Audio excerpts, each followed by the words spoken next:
இந்த எண்ணங்கள் மாறிக்கொண்டே இருக்கும்போது அந்த எண்ணங்களின் வழியாகத்தான் உங்களை நீங்களே அடையாளப்படுத்திக் கொள்கிறீர்கள். உங்க மைண்ட் தான் நீங்க. இப்போ ஜாலி பைக் வருது, உடனே என்ன பண்றீங்க? ஒரு டான்ஸ் ஆடுறீங்க, ஒரு பாட்டு பாடுறீங்க, ஏதோ ஒன்று பண்றீங்க. திடீர்னு யாரும் உங்களை திட்டாங்க, உடனே உங்க மனசு சோகமாயிடுது. இப்ப அழுதுன்னு உட்காந்துருக்கீங்க, என்ன போய் இப்படி திட்டாங்கன்னு. அப்போ இந்த எண்ணங்கள் தான் உங்கள் வாழ்வை தீர்மானிக்குது அப்படின்னா, இந்த எண்ணங்களை நாம் எப்படி உருவாது, எங்கிருந்து உருவாவது, இதுதான் நம்முடைய வாழ்க்கையை தீர்மானிக்குது. நம்ம சந்தோஷமா இருக்கிறதும் நம்முடைய எண்ணங்களால தான். நாளைக்கு நான் தெரியும் உங்களை டூர் கூட்டு போறேன் ஃப்ரீயா வாங்க அப்படின்னு சொல்லிட்டு அவ்வளோ நைட்டெல்லாம் தூக்கம் வராது. உங்களுடைய எண்ணங்கள் என்ன ஆகுது? சந்தோஷமாயிடுது. எல்லாருமையும் உடனே சந்தோஷமாயி நைட் தூக்கம் வரல, காலையில விடிய காலையில் 4 மணிக்கெல்லாம் வந்து கேட்டு ஆடிட்டு இருக்கீங்க. அப்ப ஏதோ ஒரு சொல் உங்ககிட்ட நான் போட்டேன், அந்த சொல் உங்கள் எண்ணங்களை அப்படியே ஒரு சந்தோஷமா வச்சுக்கணும். உங்க எல்லாருக்கும் எனக்கு ஐஸ்கிரீம்னு சொல்லிட்டேன்னு வச்சுக்கோங்க, எல்லாரும் சந்தோஷமாயிடுவீங்க. நீ எல்லாருக்கும் ஒரு அடிக்குது உங்களுக்கு சொன்னா சோகமாயிருங்க. அப்ப இந்த எண்ணங்கள் உருவாகிற இடம் எதுங்கிறத கண்டுபிடிக்கிறது தான் ரொம்ப முக்கியமான விஷயமா இருக்கு. இப்ப உதாரணத்துக்கு ஒரு மரத்துல ஒரு 50 பறவைகள் உட்காந்துருக்குதுன்னு வைப்போம்.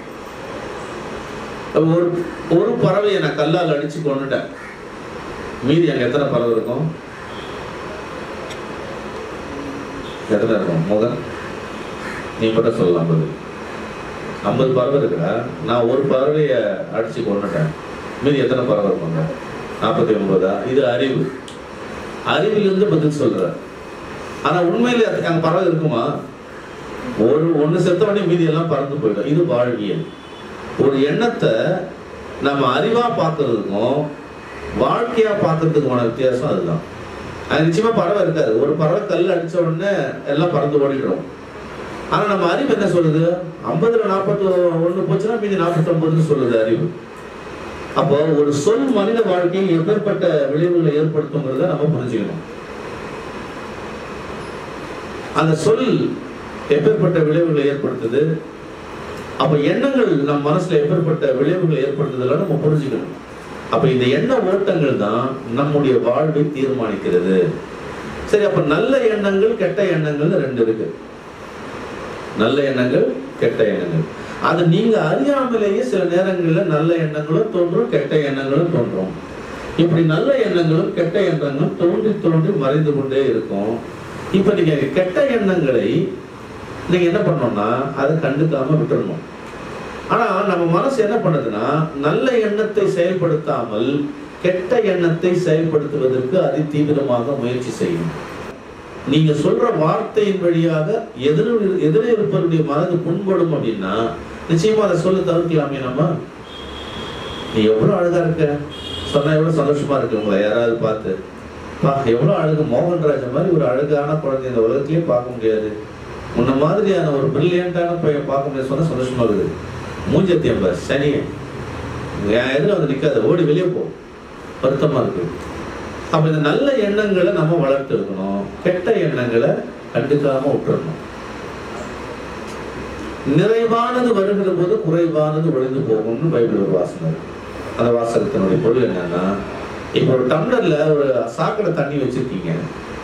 அந்த சாக்கடை தண்ணியை வந்து நீங்க நல்ல தண்ணியா மாத்தணும்னா டக்குன்னு கொட்டிடலாம், அந்த பக்கம் கொட்டிட்டு நல்ல தண்ணியை ஃபில் பண்ணிக்கலாம். அது இயல்பா. அதுதான் டக்குன்னு நீங்க நல்ல எண்ணத்தை விட்டுட்டு நல்ல எண்ணத்தை எடுக்கிறது, கெட்ட எண்ணத்தை விட்டுறது. அதே நீங்க அப்படி எடுக்க முடியல அப்படின்னா சும்மா எடுத்துன்னு போய் நல்ல தண்ணி இருக்கிற டேப் பக்கத்துல போய் டம்ளரை வச்சுட்டா போதும், ஆட்டோமேட்டிக்கா அந்த தண்ணி ஃபில் ஆகி அந்த இதுவே வந்து முடிஞ்சிடும், நல்ல தண்ணியா மாறிடும். அப்படி இருக்கும் பொழுது இந்த உலகத்துல நாம் நல்ல எண்ணங்களை வளர்த்து இருக்க வேண்டும். வள்ளுவர் ரொம்ப அழகா சொல்லுவார், தீயினால் சுட்டப்புண் உள்ளாரும் ஆறாதே நாவினால் சுட்டவடு. தீயினால் சுட்டப்புண் அப்படின்னா நமக்கு ஏதோ யாராவது தீ ஏதாவது இருப்பாங்களா, நம்ம சூடு வச்சிருவாங்களா, தெரியாம அப்பளம் வறுக்க போறீங்க, இல்ல வந்து எங்கேயோ ஒரு பட்டாசு வெடிக்குது, நம்ம மேல ஒரு வந்து படுது, ஒரு நெருப்பு வந்து படுது, அந்த புண்ணு ஆற்றணும்னு அவசியம் இல்லை, தானா அது ஆறிடும். அது அந்த காயத்தினுடைய அளவை பொறுத்து இருக்குது. ஒரு 10% 20% தான் ஆறிடும். 90% காயம் ஏற்பட்டுச்சுன்னா அது உயிர் பழக்கிறதுக்கு கடினம்னு சொல்றாங்க. தீயினால் சுட்டப்புண் உள்ளாரும் ஆறாதே நாவினால் சுட்டவர்னா, அப்ப நான் ஒரு சொல் நம்ம சொல்லிட்டோம்னா லைஃப்ல அந்த சொல்ல அவங்க மறக்கவே மாட்டாங்க. என்ன அப்படி சொல்லிட்டாங்க அப்படின்னு. அவங்களுக்கு மட்டும் இல்ல, நீங்க பாசமா யாரையோ ரொம்ப அன்பா இருக்கீங்க, அவங்கள ஏதோ ஒரு வார்த்தை சொல்லிட்டீங்கன்னா உங்க மனசும் ஆறாது. ஐயோ அவனை போய் சொல்லிட்டேனே, மோகன்ராஜை போய் திட்டிட்டேன் நானு அப்படின்னு அவங்க மீண்டும் மீண்டுமாக நம்ம சொல்லிட்டே இருப்பாங்க. என்னன்னு, ஐயோ இப்படி வருத்தப்படுற அளவுக்கு பேசிட்டேன் நான், என் ஃப்ரெண்டாச்சு, எங்கள் அப்பாவை போய் நான் இப்படி சொல்லிட்டேனே, எங்கள் அம்மாவை போய் இப்படி நான் சொல்லிட்டேனே அப்படின்னு அந்த சொல் உங்கள் மனசையும் ஆறாது. யாரை சொன்னீங்களோ அவங்க மனசும் ஆறாது. அப்போ எவ்வளவு கவனமாக நம் சொற்களை பயன்படுத்த வேண்டும், எவ்வளவு கவனமாக நம்முடைய எண்ணங்களை கையாள வேண்டும். அந்த எண்ணங்களிலிருந்து தான் ஒரு சொல் உருவாகுது. டக்குன்னு ஒரு சொல் எங்க வருதுன்னா டப்புன்னு எண்ணத்துல வரும். அந்த சொல் டக்குன்னு வாய் வழியா அந்த சொல்ல சொல்லிடுவோம். அது எவ்வளவு பெரிய பிரச்சனை உருவாகுது. அதனால இந்த எண்ணங்களை நாம் முதல்ல என்ன பண்ணோம்னா தன்வயப்படுத்த வேண்டும். Thoughts and thinking. தாட் இயல்பா தோணிட்டே தான் இருக்கும். எதையாவது நினைச்சிட்டே இருக்கும் மனசு, எதையாவது பேசிட்டே தான் இருக்கும். நீங்கள் சும்மா கண்மூடி உட்கார்ந்ததுக்குள்ளேயே உங்களுக்குள்ள நிறைய தாட்ஸ் ஓடிட்டே தான் இருக்கும். உங்கள் எண்ணங்களை நிறுத்தவே முடியாது. எப்படி ஒரு மழை பெய்யும் போது நீர் குமிழி பபிள்ஸ் வந்துட்டே இருக்குல்ல, மழை பெய்யுற வரைக்கும் அப்படியே வந்துட்டே இருக்கிற மாதிரி அப்படியே வந்துட்டே தான் இருக்கும். அப்போ அந்த எண்ணங்கள் நீர் குமிழி அப்படி தோன்றி மறைந்து டப்புன்னு வெடிச்சிடும் பார்த்தீங்களா, அந்த மாதிரி எண்ணங்கள் தோன்றி தோன்றி தோன்றி மறைந்து கொண்டே இருக்கும். இதில் நல்ல எண்ணம் வரலாம், கெட்ட எண்ணம் வரலாம்.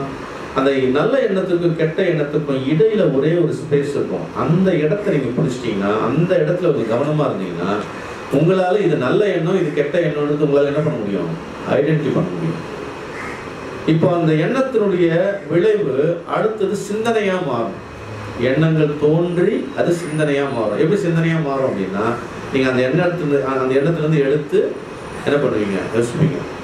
இப்போ உதாரணத்துக்கு இங்கேருந்து வீட்டுக்கு போகணும்னு வச்சுக்கோங்க. நீங்கள் வீட்டுக்கு போகணும், ஸ்கூல் முடித்தோடனே வீட்டுக்கு போகணும்னா முதல்ல என்ன தோணும் உங்களுக்கு, எப்படி போகலாம் அப்படின்ற எண்ணம் வரும்போது அந்த எண்ணம் நீங்கள் நடந்து போகலாம், இல்லை சார் கூட அந்த வழியாக தான் போகிறாரு, காரில் போயிடலாம், என் கூட சார் உங்கள் கூட நான் காரில் அந்த அக்கறை வரைக்கும் இறங்கிக்கிறேன் சார் அப்படின்னு சொல்லலாம்.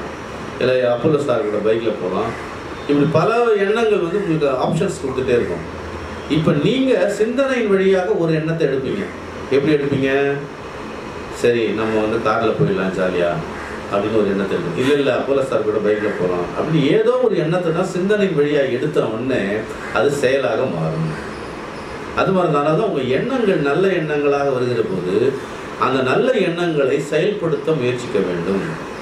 கெட்ட எண்ணங்கள் தோன்றுகிற போது அதை கண்டுக்காமல் விட்டுறணும், தானாக அது மறைஞ்சிடும். எப்படி நீர் குமிழி மறைவதை போல ஒரு குளத்துல கழுத்துக்கு போட்டீங்க, அப்படியே வரி வரியா அந்த ரவுண்டாக பெருகிட்டே இருக்கும்ல, அது மறையணும்னா என்ன பண்ணணும், கல் போடுறதை நிறுத்தணும். இல்லை நான் அந்த நிறுத்த போகிறேன்ட்டு நீங்கள் போய் அந்த அந்த அலையை தொட்டிங்கன்னா அது இன்னொரு ரவுண்டாக உருவாகும். அது மாதிரி உங்கள் எண்ணங்களையும் உங்கள் சிந்தனைகளையும் நீங்கள் கவனித்து பார்க்க வேண்டும். ஏன் சார் இதெல்லாம் நாங்கள் செய்யணும் அப்படின்னா, இந்த மாணவ பருவம் என்பதும் பதின் பருவம் என்பதும் உங்கள் எண்ணங்களை பலவிதமான கெட்ட எண்ணங்களால் நிறைத்து கொண்டே தான் இருக்கும். ஏன்னா இந்த சமூகமே அப்படிதான் இருக்கு. நீங்கள் ஒரு ஃபோனை எடுத்தீங்கன்னா கூட அதில் நல்லதும் வரும் கெட்டதும் வரும்.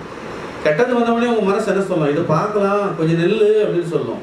ஆனால் இன்னொரு மனசு சொல்லலாம், சி அதை தள்ளி விட்டுட்டு அதுக்காக நீ ஃபோன் நோண்டுறதை பற்றி நான் பேசலை, அது பார்க்கணும்னு சொல்லலை. ஆனால் இதை தவிர்க்கிற மனது வலிமை வேண்டும். அதை தவிர்க்கிறதுக்கு ஒரு பெரிய வலிமை வேண்டும். நல்ல எண்ணங்களை எடுத்து பயன்படுத்துவதற்கு ஒரு பெரிய வலிமை வேண்டும். அப்படிப்பட்ட வலிமையை நீங்கள் உருவாக்குறதுக்காக தான் இன்னைக்கு காலையில் எண்ணங்களை பற்றி பேசிட்டு இருக்கோம். அந்த எண்ணங்கள் தான் நம்மை உருவாக்குகிறது. உதாரணத்துக்கு அன்னை தெரசா வந்தாங்க இங்கே. அவங்களுக்கு இந்தியாவில் வரும்போது பார்த்தா இங்கே ரொம்ப எல்லாம் மக்கள் நோய்வாய்ப்பட்டு தொழுநோய், அதுக்கப்புறம் நிறைய அனாதைகள், வாழ்விடம் இல்லாதவர்கள், புறக்கணிக்கப்பட்ட மக்கள், இவங்களாம் இங்கே இருக்கிறத பார்த்த உடனே அவங்களுக்கு என்ன தோணுது, இவங்களுக்கு ஏதாவது நம்ம செய்யணும் அப்படிங்கிற எண்ணம் அவங்க செய்ய ஆரம்பிக்கிறாங்க. செய்ய ஆரம்பிக்கும் போது அவங்க சார்ந்திருந்த அந்த கத்தோலிக்க நிறுவனம் என்ன பண்ணுதுன்னா, அதெல்லாம் செய்யக்கூடாது, உன்னை எதுக்கு நாங்கள் அமிச்சோம், நீ அங்கே மதத்தை கிறிஸ்தவ மதத்தை பரப்ப தான் உங்களை அமிச்சோம், ஆனால் நீ மதத்தை பரப்பாமல் என்ன செஞ்சிட்டு இருக்கிற, தேவையில்லாம நீ மற்ற வேலைகளை பண்ணிட்டு இருக்கிற அப்படின்னு சொல்றாங்க. அப்போ அவங்க என்ன பண்றாங்கன்னா, அப்படிப்பட்ட வேலை எனக்கு தேவையே இல்லைன்னு சொல்லி அந்த வேலையை தூக்கி போட்டுட்டு மிஷனரிஸ் ஆஃப் சேரிட்டி அப்படிங்கிற ஒரு தொண்டு நிறுவனத்தை ஆரம்பிக்கிறாங்க. அவங்க ஆரம்பிக்கும் போது அவங்க கிட்ட இருந்த ரொம்ப சொற்ப தொகை தான், 53 ரூபாய் ஏதோ சொல்றாங்க, சரியா எனக்கு நினைவில். அந்த காசை வச்சு தான் அந்த நிறுவனத்தை ஆரம்பிக்கிறாங்க.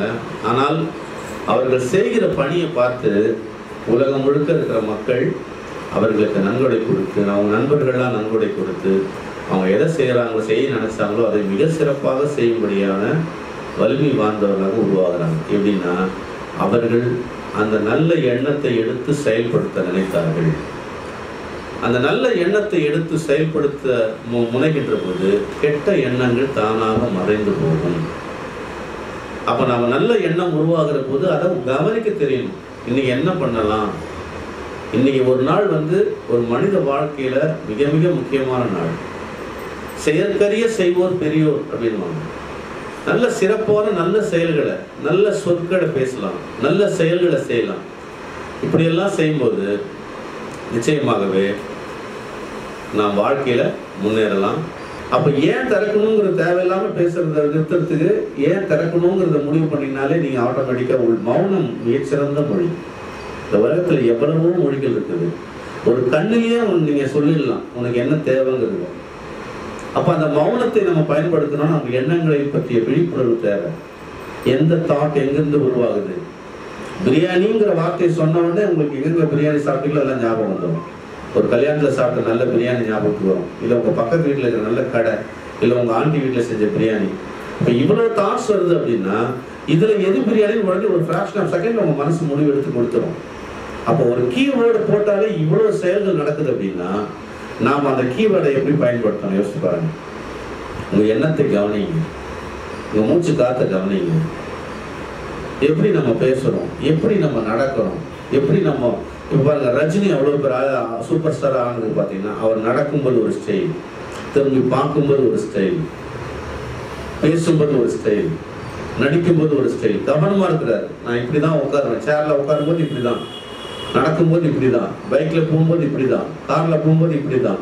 அப்போ தன்னுடைய செயல்களிலும் தன்னுடைய எண்ணங்களிலும் தன்னுடைய ஆதிக்கத்தை நிறுவுகிறார். நான் இப்படி தான் வாழ்வேன், இப்படி தான் இருப்பேன். அப்போ தன் எண்ணங்களின் விழிப்புணர்வு அதிகரிக்க அதிகரிக்க வாழ்க்கையின் மீதான பிடிப்பும் உங்களுக்கு அதிகரிக்கும். அவர் எவ்வளோ போராட்டம்லாம் பண்ணி வாழ்க்கையில் வந்திருக்கிறார். இதே திருவல்லிக்கேணியில் ஒரு மேன்ஷனில் எல்லாருக்கும் 30 ரூபா அந்த ரூமா, அவருக்கு மட்டும் 28 ரூபாயாம். ஏன்னா அந்த புகை வர ரூமா, அந்த 2 ரூபா இல்லாமல் புகை இருக்கிற ரூமில் இருந்தவர் தான். அவர் பார்த்து எல்லாம் சிரிச்சிருக்காங்க. ஏன்னா இவ்வளோ கருப்பாக இருக்கிறான், இவன் எப்படி ஹீரோவாக வர முடியும், இந்த மூஞ்சி எடுத்து எப்படி ஹீரோவாக வர நீ. நாட்கள் செல்ல செல்ல பாலச்சந்தர் கண்ணில் படுறாரு, அப்பதான் அவர் ஹீரோவாக்குறாரு.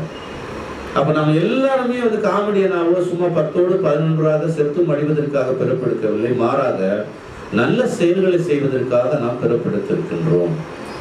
உங்க கருவில் 50% உங்க ஜெனட்டிக்கா உங்க பாரம்பரியமான அந்த எண்ண ஓட்டங்கள், அறிவு, ஆற்றல், ஆரோக்கியம் எல்லாம் இருக்கு. மீறி 50% வெளியில வந்துதான் நாம தான் உருவாக்குறோம். மோசமான இடங்களில் மோசமான சூழல்களில் பிறந்த குழந்தைகள் கூட வாழ்வின் உயர்வான இலக்கை எப்படி எடுக்கிறாங்க, எப்படி அடையிறாங்கன்னு பார்த்தீங்கன்னா இந்த எண்ணங்களை அவர்கள் கையாளுகிறார்கள். அதுதான் அப்துல் கலாம் வேற மாதிரி சொன்னார், கனவு காணுங்கள். கனவு காணுங்கள் என்னன்னா, உங்க எண்ணத்தை உயர்வாக வைத்துக் கொள்ளுங்கள். உயர்வான நிலைகளை நோக்கி நான் இப்படிதான் இருக்க போறேன், நான் இப்படி வாழ போறேன், என்னுடைய மீதி இருக்கின்ற இந்த நாட்களை நான் இப்படிதான், நாளைக்கு இப்படிதான் நடப்பேன், நான் இப்படிதான் வாழ்வேன் அப்படின்னு எப்படி வேணா வாழலான்ற வாழ்க்கையை தூக்கி இருந்துவிட்டு உங்கள் எண்ணங்களை சீரமைக்கின்ற போது, உங்கள் எண்ணங்களை அழகாக்குகிற போது நீங்கள் இன்னுமாக அழகாகுவீர்கள். அழகு என்பது நிறம் சார்ந்ததல்ல. அழகுன்னா கருப்பா இருந்தா அழகுன்னா ஆப்பிரிக்காவில் இருக்கிற எல்லா பெண்களுமே எல்லா ஆண்களுமே அழகானவர்கள் தான். அந்த கருப்பு தானே அழகு. கருப்பு தான் எனக்கு பிடிச்ச கலர்னு பாட்டு தான் கேட்குறோம், ஆனால் கருப்பு நமக்கு பிடிக்க மாட்டேங்குது. ஏன்னா உங்கள் மனசில் அன்பு பெருகுச்சுன்னா வேற்று விகார இடத்தில் இருக்கின்ற உருவம், கை கால் இல்லாத முடவர்கள் இருக்கால, முகம் அகோரமாக இருக்கிறவங்களுக்குள்ள கூட என்ன இருக்கு, ஒரு உயிர்த்தன்மை இருக்கு, ஒரு அன்பு இருக்கு, ஒரு இறைத்தன்மை இருக்குங்கிற அந்த பார்வை வந்துச்சுன்னா நீங்க அவங்களையும் நேசிப்பீங்க. இந்த பன்னிக்குட்டிலாம் இருக்க, அது கருப்பா அழகா இருக்குமா அசிங்கமா இருக்குமா? எல்லாம் பன்னிக்குட்டினால சே ஐயோ மரம் சாப்பிடுது அப்படின்னு கேவலமா தான் நினைப்போம். ஆனா அந்த குட்டியில ரொம்ப அழகா இருக்கும். அதை அழகு இல்லாம வளர்க்குறது எப்படி? ரோட்ல நம்ம சாக்கடையை உருவாக்கி வச்சிருக்கிறோம், அந்த சாக்கடையில போய் சாப்பிடுது. நீ ரோட்ல மரம் போற, அதை சாப்பிட்டாலும் அது அசிங்கமா மாறுது. இதே ஒரு பன்னிக்குட்டி அவங்க வீட்டில் வச்சு நல்லா ஒரு ஏசி ரூம் போட்டு வளர்த்து பாரு, எப்படி இருக்கும்? அது கொடுக்குற உணவுகள்லாம் நல்லா ஹைஜீனிக்கா, காய்கறிகள்லாம் கொடுத்து கூட வளர்க்க முடியும், கோஸ் எல்லாம் கொடுத்து வளர்க்கலாம். அந்த பண்ணை எப்படி இருக்கும்? சுத்தமா இருக்கும், டெய்லி குளிப்பாட்டி வச்சிருந்தோம். அதே மாதிரி அந்த உலகத்துல எதுவுமே அசிங்கம் கிடையாது, நாம் தான் அசிங்கமா மாத்துறோம். அந்த மனிதன் யாரோ ஒருத்தன் திருடன் ஆயிட்டான், யாரோ ஒருத்தன் ஆரோக்கியம் எல்லாம் போயிட்டான். அதுவும் வயநாட்டுல வந்து இவ்வளவு பெரிய வெள்ளம், கிட்டத்தட்ட 400-500 பேர் இறந்து போயிட்டாங்க. ஏன் இறந்து போனாங்க? நல்ல உயரமாக வளர்ந்த மரங்களை எல்லாம் அழித்து குட்டை குட்டையா தேயிலை தோட்டங்களையும் காஃபி தோட்டங்களையும் போட்டோம். அந்த மண், அந்த வேர் வந்து மண்ணை பிடிச்சுக்கும். அதை பிடிச்சுக்கிட்டு அது அவ்வளவு சிறப்பாக அந்த மண்ணை பாதுகாக்கும். வானத்திலிருந்து கிளைகள் வழியாக, இலைகள் வழியாக பிரபஞ்ச ஆற்றலை ஈர்த்து மண்ணுக்கு கொடுத்துட்டே இருக்கும். குட்டை குட்டையா நீங்க வெட்டி வெட்டி எடுத்துட்டே இருக்கீங்க. இப்போ அந்த மண் தன்னுடைய ஆற்றலை இழந்து அப்படியே சரிஞ்சு ஒரு இரவுல எல்லாத்தையும் காலி பண்ணி போயிடுச்சு. 48 மணி நேரத்துல ஒரு கிராமமே அழிஞ்சு போச்சு. அதே மாதிரிதான் நம்முடைய வாழ்க்கையும் கூட. நாம் மிகச்சிறப்பான எண்ணங்களை வளர்த்தெடுக்கின்ற போது நம்முடைய ஆற்றல் நம்ம கிட்ட பெருக முடியும். பெருகிறத நீங்க பார்க்க முடியும். சின்ன சின்ன பிரச்சனைகள்லாம் சோர்ந்து போக மாட்டீங்க. இது என்ன எல்லாருக்கும் பிரச்சனை இருக்கு. பிரச்சனை இல்லாதவர் என்பது இந்த உலகத்துல யாருமே கிடையாது. ஒரு சிங்கம் காலை விழிக்கின்ற போது எனக்கு எப்படியாவது ஒரு இறை கிடைக்கணுங்கிறது தான் அதனுடைய முதன்மை பிரச்சனையா இருக்கும். அதே மாதிரி ஒரு வான் வந்து காலையில கண் விழிக்கும் போது எந்த சிங்கத்துக்கிட்டையும் மாட்டாம நம்ம தப்பிச்சுக்கணுங்கிறது தான் முதல் பிரச்சனையா இருக்கும். ரெண்டுமே ஒரே பிரச்சனை தான். இதுல யார் அதிகமாக விழிப்பாக இருக்கிறார்களோ அவர்கள் அந்த நாளை கடந்து விடுகிறார்கள். விழிப்பான ஒரு மான் கண்டிப்பா எந்த சிங்கத்து கையிலும் சிக்காது. விழிப்பான ஒரு சிங்கம் தனக்கான இறையை நொடிகளில் பிடித்துக் கொள்ளும். இப்ப 2 பேர்ல யார் ஏமாறுறாங்கிறது அவங்களுடைய விழிப்புணர்வு இருக்கு. அந்த விழிப்புணர்வு தான் நான் என்ன சொல்றேன்னா, எண்ணங்களில் நீங்கள் விழிப்புணர்வாக இருங்கள். அதான் வள்ளலார் சொல்வாரு, தனித்திரு, விழித்திரு, பசித்திரு. பசித்திருன்னா நீங்க விழித்திருந்தாதான் பசித்திருக்க முடியும். விழிப்புணர்வு இருந்தாதான் உங்களுடைய நீங்க தனிமையா இருக்க முடியும். எல்லாரும் கும்பலா போறாங்க, நம்ம கூட்டமா அதன் முன்னாடியே போகக்கூடாது. உங்களுக்கு என்ற ஒரு தனித்த பாதை, உங்களுக்கு என்ற ஒரு தனித்த இலக்கு, உங்களுக்கு என்ற ஒரு தனித்த வாழ்க்கை. நான் சிறப்பான, ஐ அம் தி பெஸ்ட்.